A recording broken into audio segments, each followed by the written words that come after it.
The Endangered Writing Network is an initiative that is part of the VIEWS project at Cambridge University. The VIEWS project is Visual Interactions in Early Writing Systems, and this is funded as a UKRI Frontier Research Grant. The Endangered Writing Network is an initiative that will be part of the project. It's in a way sort of lateral to some of the other aims of the project, which are to pursue case studies that relate to writing systems of the pre-modern world. Now, I'm going to say a little bit about the aims of the network, and I'm also going to give some examples of the kind of research that I do. So what is the Endangered Writing Network? Well, the aim of the network is to promote research, discussion, collaboration, and ultimately action, as well as raising awareness of the many endangered, threatened, and struggling writing traditions of the modern world. Such minority writing traditions are often quite poorly documented, if they're documented at all. And they often have a close relationship with minority, indigenous and/or endangered languages, for which a writing tradition can do a lot to boost the vitality of the language. But writing does need to be understood as a separate element of culture in its own right. So writing is closely related to language, but it's not the same thing. What I hope is new about this network is the idea of using observations from research on the ancient world and the pre-modern world more generally to feed into these efforts to maintain and revitalise writing traditions and indeed languages in the modern day. So let me begin by explaining a bit about where I'm coming from and why I think that someone like me who works on the ancient world might have something to contribute to this important debate. In a nutshell, writing, as I said, is something different from language. Okay, now I used to run a project called CRUISE, Contexts of and Relations Between Early Writing Systems. That was a 5 turned into a 6-year project that ran from 2016 to 22, and the VIEWS project just started up last year and will run until 2027. And these are closely related projects in that they treat writing as something that has to be approached from not only linguistic but also contextual, social and cultural perspectives. So we need to think about writing as a socially contextualized phenomenon. Now, when studying writing in the ancient world, one of the first things you notice is that many early writing systems were lost in antiquity. But why were they lost? What made them vulnerable to loss? These are some of the questions that are occasionally asked of writing systems, but all too often are kind of overlooked or glossed over. So some of my research has been working a bit more closely on these questions and how we can sort of develop more sophisticated ways of thinking about them. I'm going to start off with some examples of writing systems from my own area of research, namely on ancient Greece and Cyprus, simply because they offer some interesting contrasts in the way we might think about the vitality of a writing tradition. So firstly, Linear B, which is one of the writing systems in which I've specialised. Linear B was used during the Bronze Age in Greece, on Crete and in mainland Greece. It is a syllabic system, so not an alphabet where every sign represents a sound, but a syllabic system where every sign represents an open syllable, so either a vowel or a consonant plus vowel combination. And it used a range of logograms to denote commodities.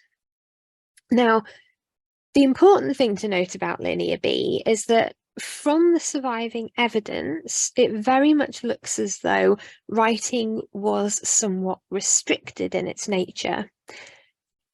Almost all the surviving examples of Linear B are on clay administrative documents. And as you can see from the example on the lower left, these are sort of very basic accounting documents. So we're looking at the financial records of administrative centres, where those centres are interested in various kinds of commodities, personnel, land holding, and so on. And they keep records of those, but the records are very esoteric from what we can see.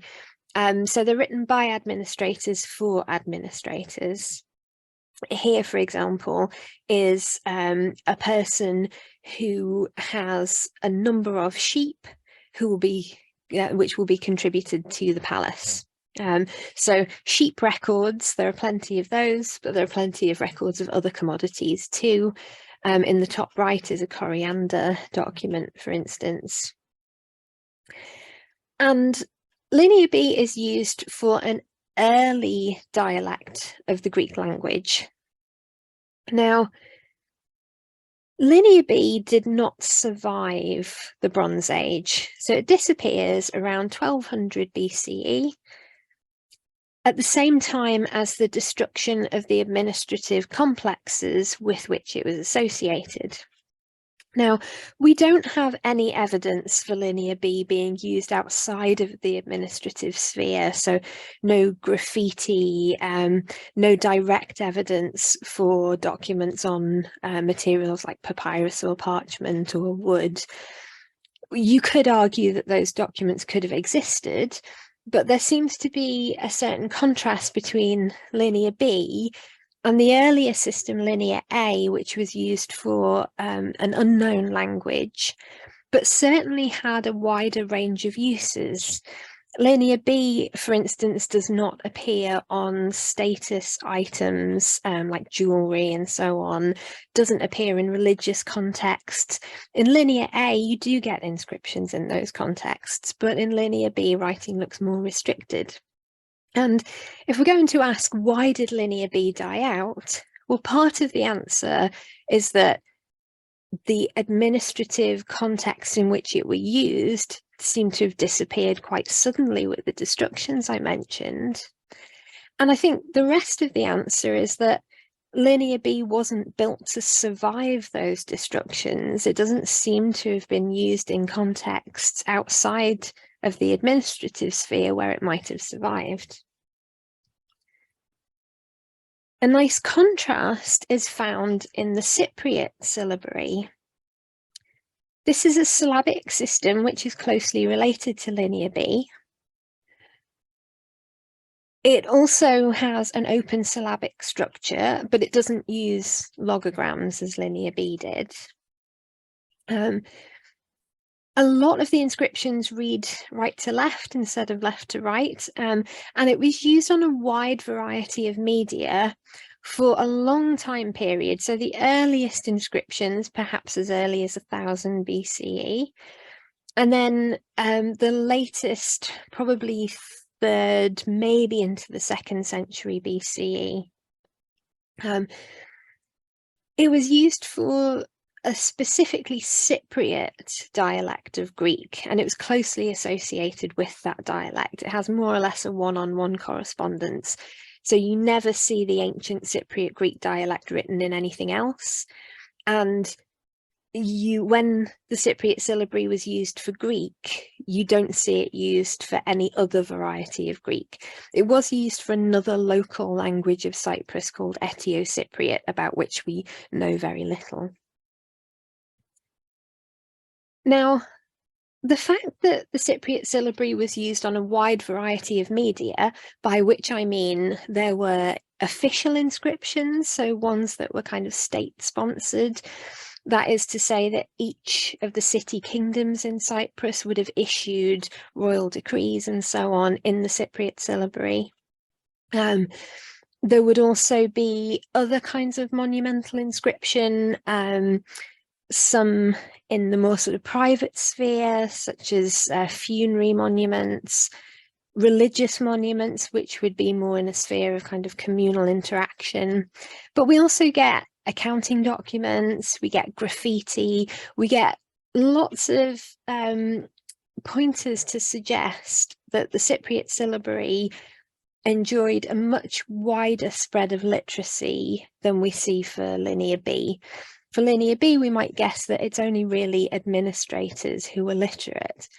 For the Cypriot syllabary, we can see indicators that literacy would have been more widespread. This picture is a Cypriot syllabic inscription that has been scratched on a monument in Egypt. So, you can see here people taking it abroad and clearly, being able to write in their home system while abroad. And there are other examples from Egypt as well.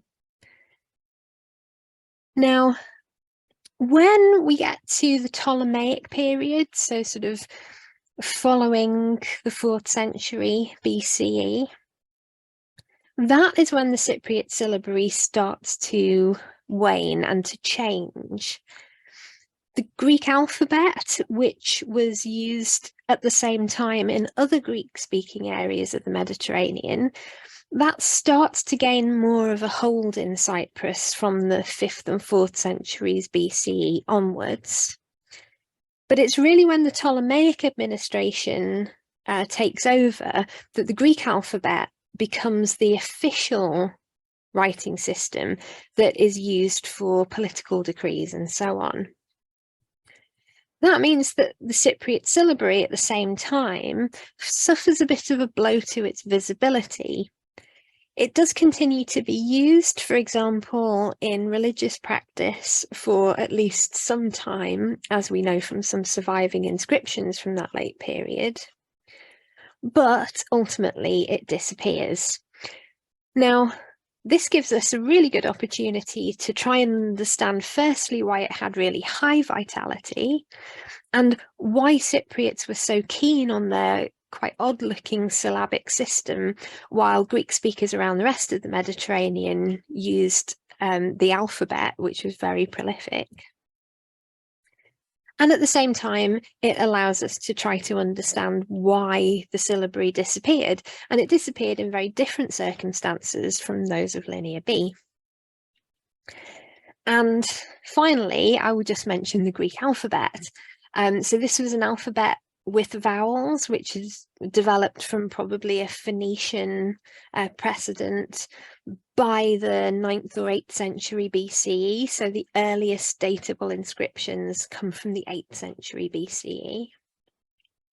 Again, even from the very beginning, it was used on a wide variety of media. Originally, there were different variants of the alphabet for different dialects. And later, there was a process of standardization. So over time, what we call the Greek alphabet, which really started off as something more plural than singular, became more standardized. It was able to change over time.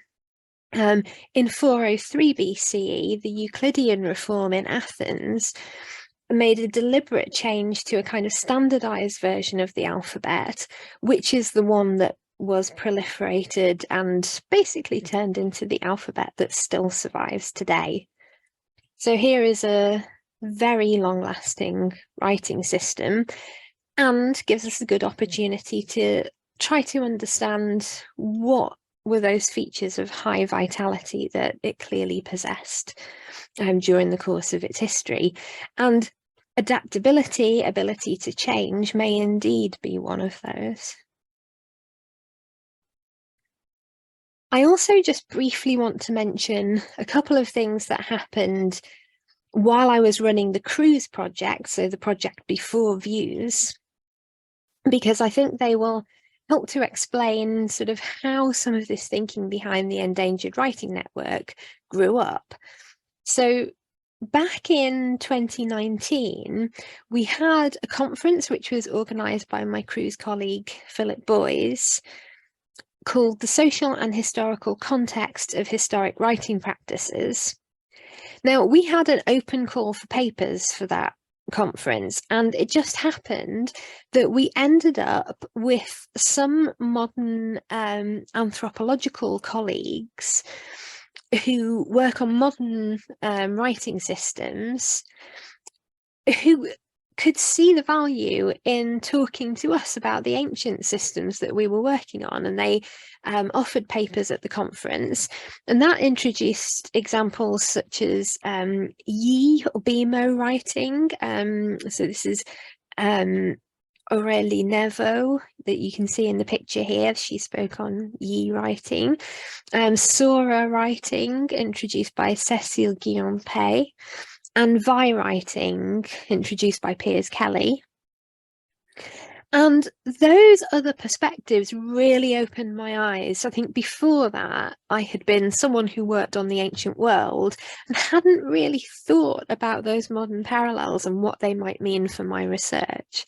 So that really opened my eyes. And then another collaboration that happened during the cruise project was with an artist called Pico Rickleton, who came to me suggesting this project where he wanted to work on something he called speculative syllabic. The idea being that he would imagine a kind of alternative history for the Cypriot syllabic script in which it survived to the modern day. And that for him involved creating different fonts for the Cypriot syllabary. So he made a sort of Comic Sans version of a font, for instance, and he kind of mocked up things like this open sign here. So he would take pictures from modern Cyprus and replace Greek alphabetic writing with Cypriot syllabic writing. And there was also a bit of graffiti went on as well. Now, that again really opened my eyes because it forced me to think what might be that alternative history in which the Cypriot syllabary had survived, which made me think a lot about the conditions in which it must have died out and what kind of alternative conditions might have resulted in its survival. So these were really important for my thinking and sort of helping me to get towards this point where I was even thinking about putting together something like the Endangered Writing Network. So taking research forward, the Views project has a more global remit than the Cruise project did. So where the Cruise project focused mostly on the ancient Mediterranean and its surroundings, the Views project looks for one of the case studies, for instance, towards the Americas, Mayan writing. But I'm also very keen for a lot of the comparanda to look more globally, so to look to East Asia, to look to the Pacific and to Africa, for instance. Because I think there is a huge amount to be gained by looking much more widely at writing traditions and the way that they work. Views case studies will mostly concentrate on pre-modern writing systems, but again, comparanda will be wide-ranging and will involve medieval and modern systems. The main sort of avenues of research for the case studies of the Views project will relate to things like the visual properties of writing systems. So looking at writing systems as more than just ways of encoding language and trying to think about not only their linguistic properties, but what are their visual properties and how do they work alongside linguistic properties. Social visibility is a concept that I want to mention because I think one aspect of writing that is very important is how visible it is in a society. So if you were to compare Linear B and the Cypriot syllabary, for Linear B, there is very low social visibility. So these are clay documents that hardly anyone will see. For the Cypriot syllabary, very high social visibility. So that is all to do with social context. And it also helps us to think about vitality as well, especially because I think social visibility is tied up with vitality in some interesting ways. And cultural attitudes to writing are also very important. Now, I put this glaring red box on the right here. This is just a call to say, if there are people here who work on writing systems or writing practices, who are interested in why writing traditions either thrive or die out, then please get in touch with us, because I'd very much like to build up a network of contacts between people who are working directly on those questions from a research perspective. The Endangered Writing Network is for a much wider group of people, but a call to academics who are working on particular systems, please do get in touch with us. Now, the sorts of examples I've been mentioning have caused me to think a lot about vitality and how we might try to measure vitality in a writing tradition as opposed to a language. As I said, writing and language are different things, but they're so closely related. Writing can be, and often usually is, a kind of vehicle for language, but it's not purely a vehicle for language. For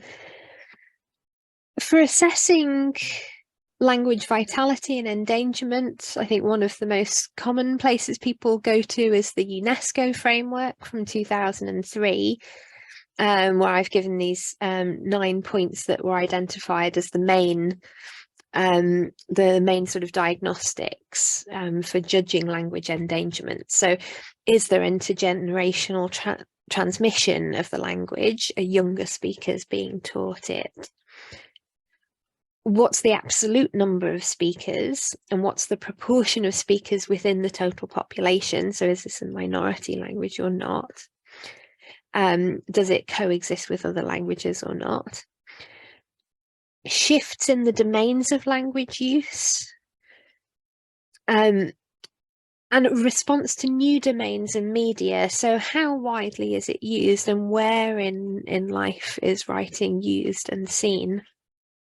The availability of materials for language education and literacy, governmental and institutional language attitudes and policies, including official status and use. So, is there official backing, or is there official apathy or even hostility to the language?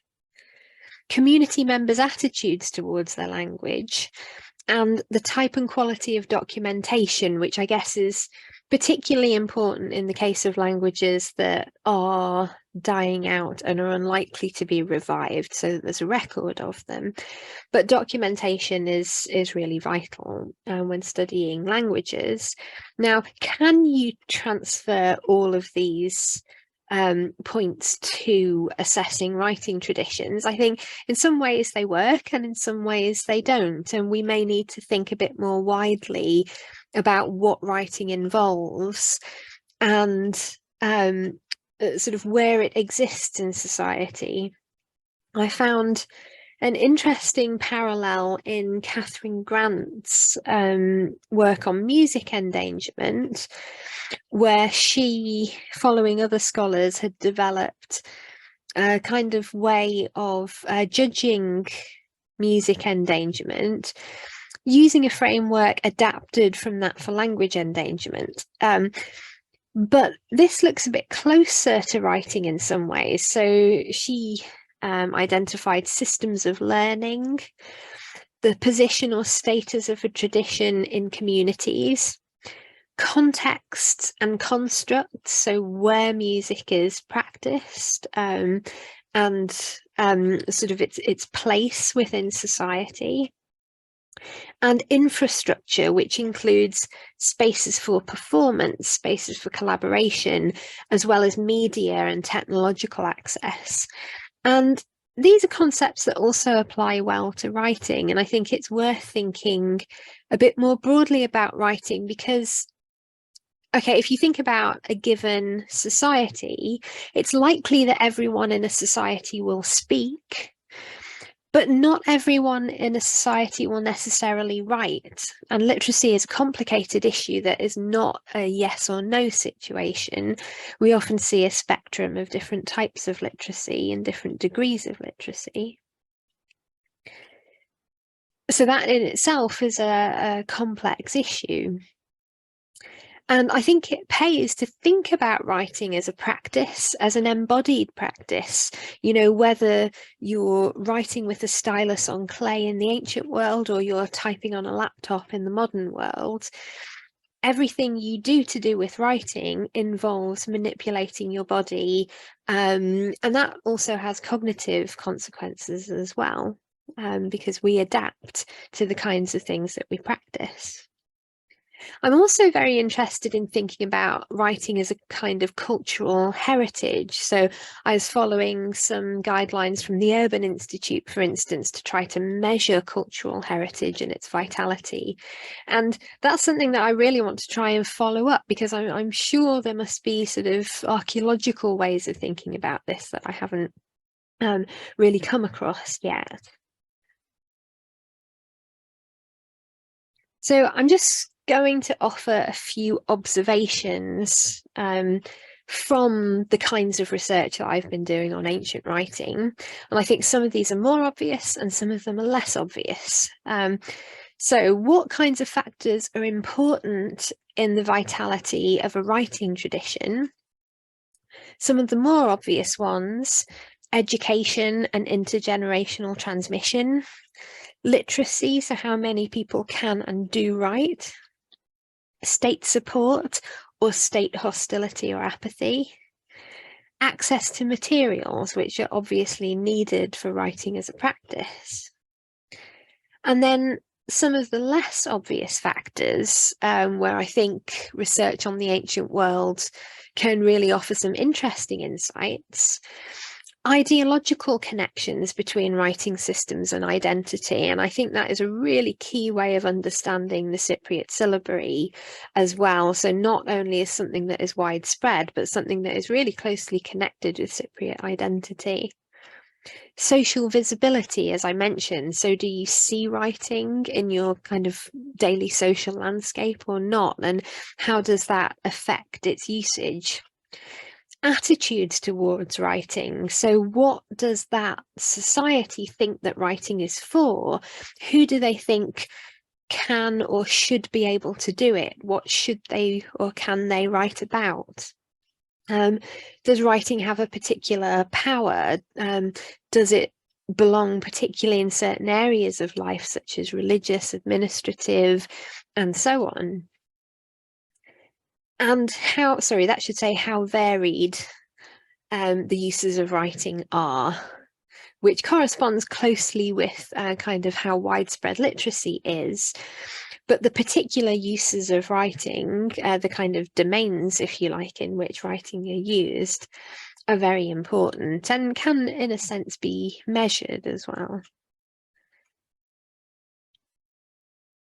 Moving on from the research, some thoughts on kind of implementation of those ideas.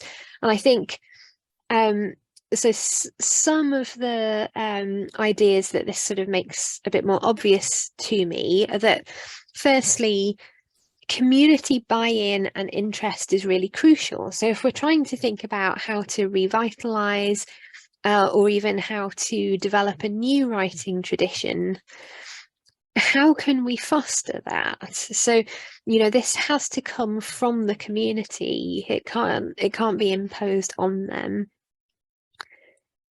Visibility boosts vitality. So thinking about the existence of writing in the wider visible landscape is really important. So can we boost its vitality by making it more socially visible, as opposed to maybe something that you only do in restricted circumstances or that you only do at home?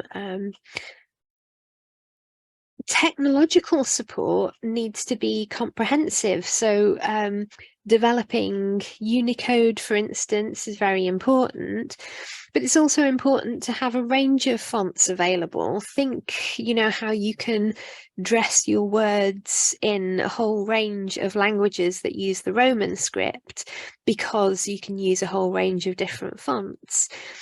Not being able to do that in other languages is restrictive. So, you know, it's something that's important. The ability to change the visual appearance of writing can again be an important contributory factor in vitality.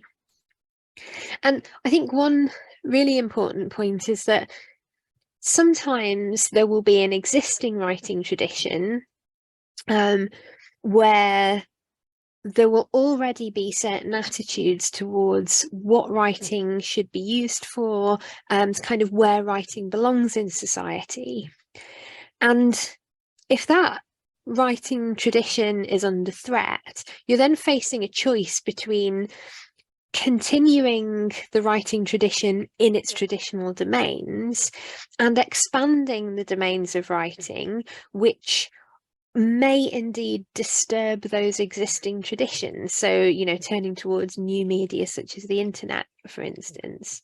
Is that change welcome? Well, that can only be answered by the community of language speakers and writing users. So the fifth point is that cultural sensitivity is incredibly important. No one writing tradition is the same as another, and no one society is the same as another. So I'm going to finish by just explaining what I think the Endangered Writing Network could try to do. So what kinds of targets might there be? Well, firstly, writing traditions that already exist, whether they're older ones or much more often they will be relatively new creations that are struggling to compete with other writing traditions and often languages that need technical support. So you know, that might be developing Unicode, it might be working on typographic resources. That lack educational materials, so ways of passing them on to future generations, and that are restricted in usage. But I also want to look towards unrepresented languages, so ones that don't yet have a writing tradition. So languages whose speakers want to maintain or revitalize their language, and as part of that want to develop a written system or orthography, who want to produce educational materials to help with the propagation of the writing, and to give their language greater visibility, which is one thing that writing can do particularly well. So the action plan for the Endangered Writing Network involves a 5-point plan. Firstly, the first kind of contributing factor is research. So research on vitality and vulnerability. So particularly the research coming from the Views Project and from various colleagues around the world on pre-modern writing traditions, so writing in the ancient and medieval worlds, and how we can understand why they had vitality and why they lost vitality, and feeding that research into broader ideas about vitality of writing traditions and indeed languages, I think is sort of one of the aspects of the Endangered Writing Network that I hope will be a bit more innovative and may prompt new discussion. Secondly, the discussion itself is terribly important. So bringing together a wide range of, dare I call them, stakeholders. So that for me means academics, whether coming from linguistic background, anthropological, archaeological, etc. But it also means language activists, typographers, artists, especially also community members. So members of communities that really have a stake in trying to maintain or revitalize or create new writing traditions. The third strand is raising awareness of threatened writing traditions, which I think can be done in a range of ways. Fourthly, collaboration. So where does the discussion lead? Discussion is important, but we also need to think about what kinds of actions come out of that. So collaborations to devise new strategies, for instance, and that may also involve looking for funding too. And finally, working directly with communities, so taking action and actually seeing some good come out of all this. So there are a few different organisations around the world that I've already begun to kind of partner and collaborate with. And as you can see in the top right, also contributing to this is you. So anyone who is listening to this, whether you're listening live or you're listening to the YouTube video, if you're interested in these issues, if you want to contribute to the conversation, to the research, to the action plans, then please get in touch. And I'm going to finish here and hand over to my colleague Tim Brooks, who runs another project. I'll just explain briefly. So he runs a project called Endangered Alphabets. So not to be confused with the Endangered Writing Network, but he's doing amazing work and has been for a long time already. And I think it's very important that we think about ways of working together, because we don't want our efforts to overlap. We want them to join forces to make a bigger impact. So Tim has the Endangered Alphabets Atlas, which you may have seen online, and he's going to say a few words about his Red List project. He also has a new script incubator program. He's doing amazing work. And I just want to hand over to him for around 10 minutes before we come to discussion. So I'm going to finish there and stop sharing. Thank you. And I will invite Tim to speak. Wonderful. Thank you so much. And thanks to everybody for coming and joining this and being potential friends, partners, colleagues, collaborators. Yes, as Pippa was saying, in many respects, we've been working sort of in parallel for a number of years without knowing about each other, particularly because Pippa has been working in the pre-modern world, about which I know absolutely nothing. And perhaps the best way to explain where I'm coming from is the fact that the way I started the Endangered Alphabets project was actually by carving pieces of text in minority and indigenous writing systems, and then researching them and exhibiting these and talking about them. And just to give you an example of the kind of thing I'm talking about, here is one right now, just exquisitely beautiful. And I'm guessing that a number of you actually know what that script is. So answers on a postcard after the show is over. So yes, this very much began in a practical fashion, because straight away what that meant was that I was trying to find individuals from these communities all over the world who could actually send me some text to carve and could tell me about their culture, their community, their writing system.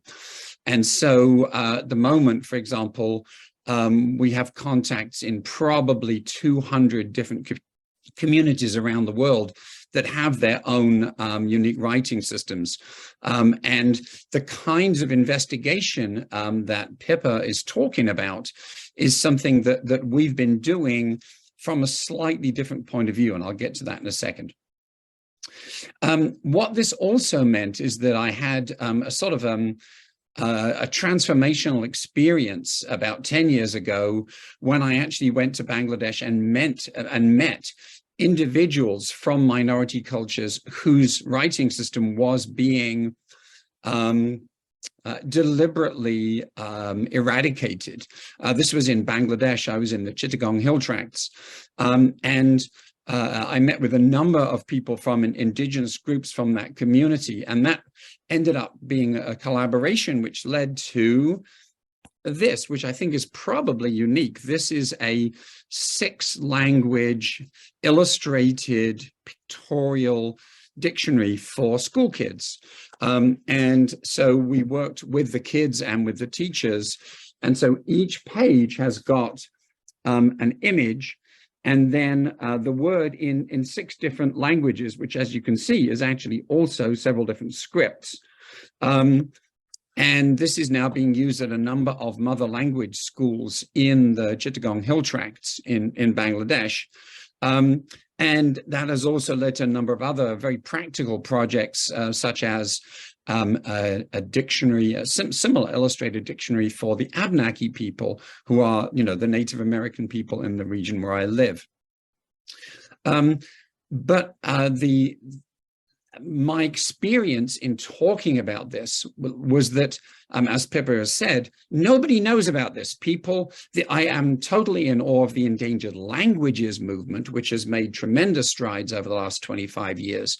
But the whole business of endangered, threatened, minority, indigenous scripts, it's so much not on people's radar that if I ask them a question about scripts, people will often answer about languages. It's something that one of the things that I'm hoping the collaboration with Pippa and maybe many of you will do is actually to change the way in which people think about writing and to expand the notion of writing loss to include script loss.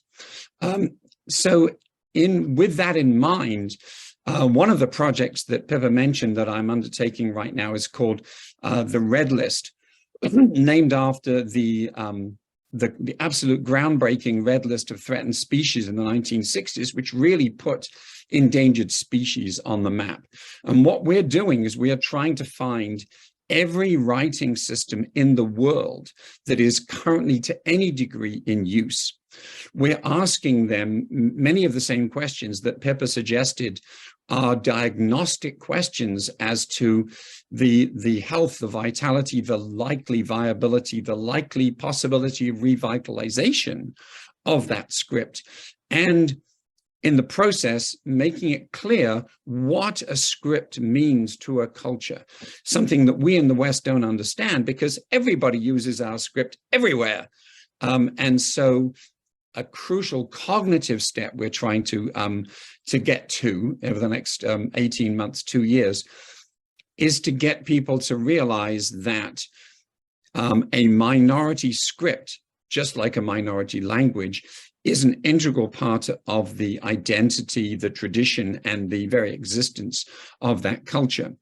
And because we also think a lot about revitalization, the New Script Incubator Program is a proposal that I've sent out to a number of potential funders. And what it does is to provide professional and technical support and expertise to individuals or communities who are trying to create a writing system for their own language. And as Pippa said, you can't just go in from the outside and say, this is what you should do. This is what colonials have been doing for centuries. But what you can do is you can say, here are some practices that have worked elsewhere. And so I've recruited, at this point, probably 24 people who have successfully created a writing system for their own language to act as consultants and advisors in this process. So the last thing I'll say is that one of the symptoms of the lack of recognition of writing systems as a crucial part of culture and identity, whether they're ancient or modern, is that there's no funding available. There is this vicious circle whereby there's no documentation, as Pippa said, of many of the current existing minority scripts. And there's no documentation because there are no faculty positions or PhD programs that are specializing in minority script. And there are none of those because there's no funding. And why is there no funding? Because there's no perceived need. And why is there no perceived need? Because there's no documentation. It's a vicious circle. And so the aim of the Red List is to provide the documentation and to assess the level of vitality or threat of each of these scripts, so that the same kind of change of opinion will happen as happened with endangered species in the 60s, and then endangered languages starting in the 1990s. But one thing I have to say, and in a community of scholars, I know this is kind of taboo, but the fact is, because there is no funding, the Endangered Alphabets Project survives on individual donations. So if this is something that you would like to contribute to, either through expertise and scholarship or financially, then please do get in touch. And in particular, if you go to endangeredalphabets.com, our unimaginatively named website, there's a How to Support Us tab. We're running a fundraiser right now, because literally the only way we're able to do this is on the strength of contributions from people who recognize, wow, this is very important and nobody else is doing it. And the nobody else is doing it, of course, is now somewhat ameliorated by the arrival of Pippa and the creation of the Endangered Writing Network, because, yeah, it's great not to be the only person doing this now. And I really look forward to the qualities that Pippa in particular, and the scholarship in particular and analysis that she's so good at, can bring to this, this collective exercise. So with that, back over to you. Thank you so much, Tim.